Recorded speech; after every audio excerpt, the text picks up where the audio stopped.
ज्यांनी शिवरायांचं महत्त्व मांडलं, जे जगद्गुरू संत तुकाराम महाराज. एका मातेच्या पोटी मातीच्या रक्षणासाठी ज्या मातेने ज्या युगपुरुषाला जन्म दिला त्या जिजाऊ मा.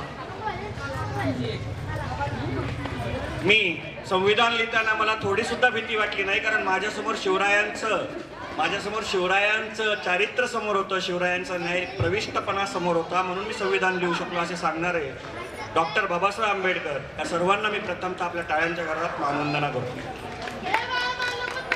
शिवरायांचा इतिहास. आज शिवरायांची 395वी जयंती. आतापर्यंत कोणीच सांगितलं नाही. 395 वर्ष होऊन गेले आपले राजे जन्मले, आणि या पृथ्वी तलावर, या राष्ट्राच्या, या महाराष्ट्रामध्ये, या देशामध्ये एक वेगळाच इतिहास त्यांनी रचला.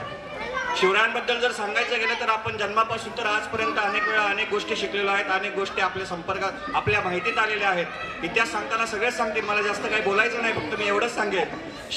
छत्रपती शिवराय म्हणजे आमचा श्वास, छत्रपती शिवराय म्हणजे आमचा ध्यास, छत्रपती शिवराय म्हणजे आमची करुणा, छत्रपती शिवराय म्हणजे आमची प्रेरणा, छत्रपती शिवराय म्हणजे आमचं रक्त, छत्रपती शिवराय म्हणजे आमचं तख्त, आणि छत्रपती शिवराय म्हणजे आमचा अभिमानच नाही तर छत्रपती शिवराय म्हणजे आमचा स्वाभिमान.